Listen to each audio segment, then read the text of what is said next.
जंगल में कई दिनों से बर्फ पड़ रही थी। सभी पक्षी अपने गर्म घोंसले से बाहर तक नहीं निकले थे, लेकिन आज आसमान थोड़ा साफ था। हल्की हल्की धूप भी चमक रही थी। दोस्तों, आज कई दिनों के बाद धूप निकली है और कितने दिनों से हम घर में ही बैठे बैठे खा रहे हैं। तो आज भोजन लेने चलते हैं। क्या पता फिर से मौसम कब खराब हो जाए। हाँ चिड़िया बहन, ये बात तो आपने एकदम बढ़िया की। मेरे घर में बस 4 दाने ही रह गए हैं भोजन के। मैं तो भोजन से आज पूरी टोकरी ही भर के लाऊंगा। कालू, तुम चुप हो। लगता है तुम्हारे घोंसले में ढेर सारा भोजन है, इसलिए तुम नहीं जाना चाहते। नहीं मिट्ठू तोते, ऐसा नहीं है। मेरे घोंसले में कब का भोजन खत्म हो गया, लेकिन मैं ज्यादा उड़ नहीं पाऊंगा। मेरे पंख में दर्द है और गोरी से कहूँगा तो वो जाएगी ही नहीं। कालू भैया, मैंने देखा था आपको जब आप बुलबुल के पास से अपने पंख की दवा ले रहे थे। हम सब गोरी को अपने साथ ले जाएंगे और वो तुम्हारे लिए भी भोजन लेकर आएगी। फिर वो सब कालू कौवे के घर आते हैं। गोरी तो मस्त धूप में आँखों पर चश्मा लगाए लेटी हुई थी। गोरी, आज मौसम साफ है, धूप निकली है, तो हमारे पड़ोसी दोस्त दाना लेने जा रहे हैं। हाँ तो तुम जाओ, रोका किसने है। और मेरे लिए तो चीकू का फल ले आना। चीकू गर्म होते हैं, चीकू खाने से मुझे सर्दी भी नहीं लगेगी। गोरी, कालू के पंख में दर्द है, वो लंबी उड़ान नहीं भर पाएंगे, इसलिए कालू की बजाय आप हमारे साथ चलें। गोरी जी प्लीज, आज तुम भोजन लेने चली जाओ, वरना हम दोनों को भूखा रहना होगा। कालू बड़े प्यार से अपनी पत्नी गोरी को मना रहा था, मगर गोरी कभी तो अपनी जगह से हिलती भी नहीं और दाना न लाने का बहाना बनाती है। मुझे कहाँ आता है भोजन की खोज करना। मैं चली भी गई तो खाली पंखी लौटूंगी। कालू, इससे अच्छा तो तुम ही चले जाओ। ये बोलकर गोरी कौवी फिर से चश्मा लगाती है। कालू कौवा ही उनके साथ चला जाता है। रास्ते में उड़ते हुए कालू कौवा सबसे पीछे रह जाता और फिर सभी पक्षी उसका इंतजार करते। कालू, जल्दी जल्दी उड़ो, हम कब तक तुम्हारा रुक रुक के इंतजार करेंगे। लो बस आ ही गया, अब चलो तुम सब भी। सच में गोरी कौवी कितनी बुरी है, वो अपने पति का भी साथ नहीं देती। कैसे अपने पति को दुख में भी उड़ाई जा रही है। कालू, आप रहने दें और वापस घर लौट जाएं। मैं अपने भोजन में से आधा तुमको दे दूंगी। अब आप घर जाकर आराम करें। चिड़िया चिड़िया, तुम कितनी दयालु हो, सबके बारे में सोचती हो। काश गोरी भी तुम्हारे ही जैसी होती। ये बोलकर कालू कौवा वापस लौट जाता है और वो सब आगे की तरफ चले जाते हैं। कालू, इतनी जल्दी आगे? नहीं, मुझसे उड़ा नहीं गया तो मैं वापस लौट आया। गोरी, तुम आसपास में कोई फल ढूंढ लो, वरना शाम को क्या खाओगी। मुझे नहीं पता, कई दिनों के बाद तो आज धूप निकली है, मैं बस सोना चाहती हूँ, डिस्टर्ब ना करे मुझे। गोरी बहुत कामचोर थी, वो मेहनत नहीं करना चाहती थी, वो तो बस पूरा दिन धूप में लेटी रहती है। हाँ हाँ, सो जाओ सो जाओ, जब भूखी मरोगी तो मैं भी देखूंगा कहाँ से पेट भरोगी। मैं तो पहले ही चिड़िया के घर जाकर अपना पेट भर लूंगा। शाम हो जाती है। चिड़िया, कबूतर, मिट्ठू तोता दाना लेकर अपने घरों को आ जाते हैं। कालू कौवा भागा भागा चिड़िया के पास जाता है। लाओ लाओ चिड़िया बहन, मुझे खाने को भोजन दो। क्या मिला है तुम्हें? कालू, मैं बस ये फल लेकर आपके पास आने ही वाली थी। चिड़िया को 2 ही फल मिल पाए थे।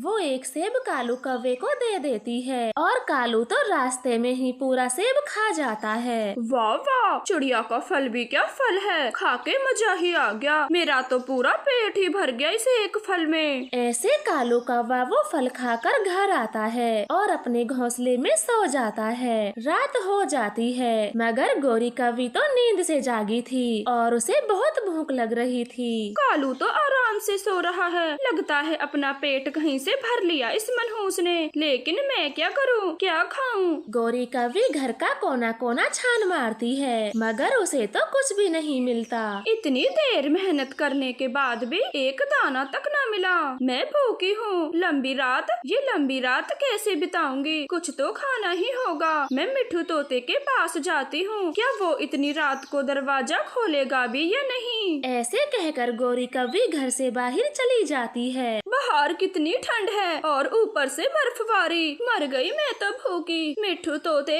घर का दरवाजा खोल, जल्दी खोल, मैं गौरी हूँ। पति जी, इतनी रात को गौरी कव्वी हमारे घर क्यों आई होगी? हरियाली भूख, अब भूख से मर रही होगी। सुबह तो हमारे साथ गई नहीं, पूरा दिन मजे से सोई है चश्मा लगा के। मिट्ठू जी, तो आप जाकर कह दे हमारे पास खाने को कुछ भी नहीं है। फिर मिट्ठू तोता दरवाजा खोलता है और गौरी कव्वी से कहता है, मिट्ठू तोते कुछ खाने को दे दे, हमारे घर में भोजन खत्म हो गया है। गौरी, हमारे घर में भी भोजन नहीं है, जो मैं लाया था हम दोनों ने खा लिया। फिर गौरी कव्वी वहाँ से उड़ती है और कबूतर के घर जाती है। लूसी, लूसी, जल्दी दरवाजा खोलो, बाहर बहुत ठंड पड़ रही है। गौरी कव्वी, तुम यहाँ क्या काम है हमसे, जो आधी रात को हमें नींद से जगाया? कबूतर मेरे भाई, मैं भूखी हूँ, क्या तुम्हारे पास कुछ खाने को मिलेगा? हाँ गौरी, दाना तो है मेरे पास, अगर वो तुम्हें दे दिया तो हम सुबह को क्या खाएंगे? क्या पता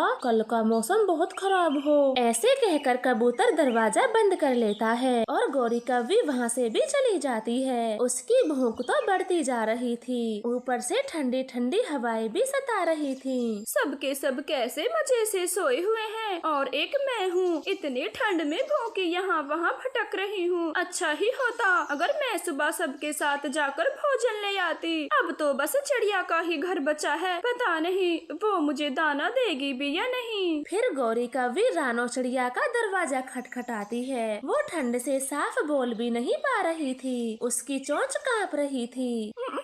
चिड़िया, चिड़िया बहन, मुझे कुछ खाने को दे दे, मैं भूखी यहाँ वहाँ घूम रही हूँ।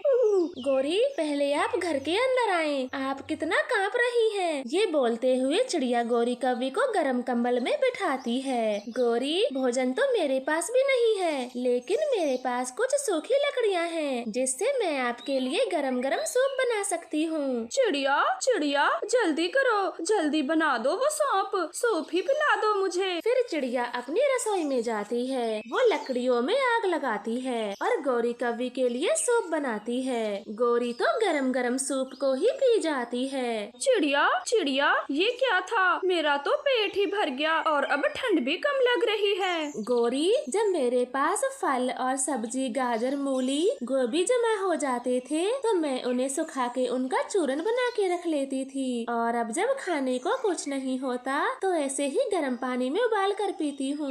वाह चिड़िया, तुम कितनी मेहनती हो, तुम्हारे पास ये था तब भी आज भोजन लेने गई। और एक मैं हूँ, आराम से जीना चाहती हूँ बस, लेकिन अब मैं भी ऐसा ही क्या करूँगी, हर रोज भोजन की खोज को जाया करूँगी। आज तो मैं मरते मरते बची हूँ।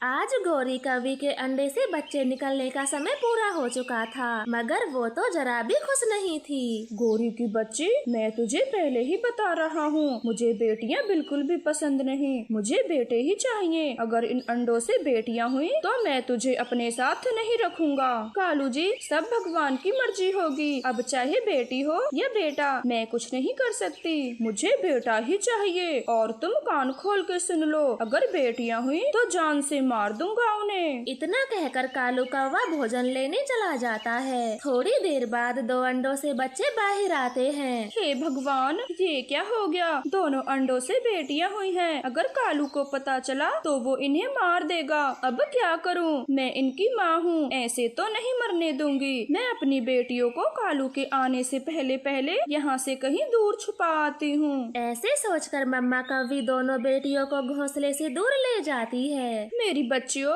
यहाँ से कहीं मत जाना, मैं तुमसे मिलने बहुत जल्द ही वापस आऊंगी। मम्मा, आप हमें अपने से दूर यहाँ क्यों छोड़ के जा रही हो? मेरी बच्ची, मैं कहीं नहीं जा रही, थोड़ी देर बाद मैं तुम्हारे लिए भोजन लेकर आऊंगी। ऐसे गौरी कव्वी दोनों बेटियों को छुपाकर अपने घोंसले पर आती है। तभी कालू कौवा भी आ जाता है। गौरी, बाकी के 2 अंडे कहाँ गए? यहाँ तो बस एक ही अंडा है। कालू, आपके जाते ही एक भूखा चील यहाँ आया था और हमारे दोनों अंडों को ले गया। मैंने खूब लड़ाई की मगर चील को भगा न सकी। गोरी ने इतना बोला ही था, तभी तीसरा अंडा भी फूट जाता है और उसमें से बेटा कौवा बाहर आता है। गोरी तो उसे देखकर रोने लगती है। ये क्या गोरी, तुम रो रही हो? इसका मतलब अंडे से बेटी हुई है ना? ना कालू जी, ये आंसू तो खुशी के आंसू हैं। हमारे अंडे से बेटा कौवा निकला है। आजा मेरे बेटे, मेरे पास आजा, मैं तुझे मीठा मीठे फल खिलाऊंगा और जंगल की सैर भी करा के लाता हूँ। फिर कालू कौवा अपने बेटे को साथ लेकर वहाँ से चला जाता है। कालू ने तो एक बार भी दोनों अंडों का दुख नहीं मनाया था। कालू ने तो एक बार भी दोनों अंडों का दुख नहीं मनाया। खैर छोड़ो, मैं अब अपनी बेटियों को देख कर आती हूँ, कहीं कोई शिकारी न आ गया हो उनके पास। फिर गौरी कौवी अपनी बेटियों के पास चली जाती है। जैसे ही गौरी कौवी अपनी बेटियों के पास पहुंचती है तो देखती है एक भूखा चील उन्हें खाने वाला था। अरे वाह वाह, आज तो एक ही जगह पे दो शिकार मिल गए। अब इन्हें खाकर एक हफ्ते तक की भूख मिट जाएगी। खबरदार जालम चील, जब मेरी बेटियों के पास भी आए तो मैं तुझे जिंदा नहीं छोड़ूंगी। हाँ, मैं तेरे सामने ही तेरे बच्चों को खा के रहूंगी। तुम कुछ नहीं बिगाड़ पाओगी मेरा। चील जी, चाहे तो मुझे खाकर अपनी भूख मिटा लो। मैंने बड़ी मुश्किल से तो इन्हें अपने पति से बचाया है। गौरी के मुंह से ये बात सुनते ही चील को उस पर दया आती है और वो वहाँ से चली जाती है। मम्मा, हमें अपने साथ ले चलें, यहाँ बहुत डर लगता है। बच्चियों, मेरी बेटियों, मैं तुम्हें साथ नहीं ले जा सकती।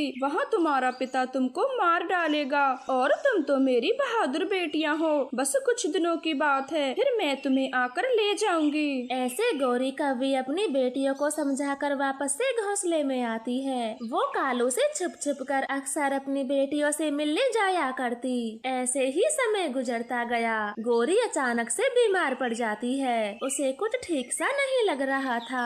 वो बहुत घबरा रही थी। कालू, आज मुझे बहुत घबराहट हो रही है। ऐसा लग रहा है जैसे मैं तुम सबको छोड़ के हमेशा हमेशा के लिए जाने वाली हूँ। मम्मा, आप ठीक हो जाओगी, ऐसे मत बोलो। मैं अभी बुलबुल वैद को बुला के लाता हूँ। नहीं बेटे जग्गू, मेरे पास ही रुको। मैं तुमको कुछ बताना चाहती हूँ जो आज तक मैंने तुम्हारे पापा के डर से छुपा के रखा। कालू जी, हमारे 2 अंडों को कोई चील नहीं लेकर गया था। उनसे 2 बेटियाँ निकली थी तो मैंने उन्हें दूर रखा। आप मेरे मरने के बाद उन्हें अपना लेना मेरी बेटियों को। इतना बोलकर गौरी कौवी की आंखें बंद हो जाती हैं। वो तो मर जाती है, मगर कालू तो उसकी बात को कोई अहमियत नहीं देता। पापा चलें, बहनों को ढूंढ के लाते हैं, न जाने कहाँ होंगी वो। बेटे, तुम अभी बहुत छोटे हो, कुछ नहीं जानते, इसीलिए अपनी मम्मा की बातों को भूल जाओ। हमें सिर्फ एक ही अंडा हुआ था और उससे तुम निकले थे।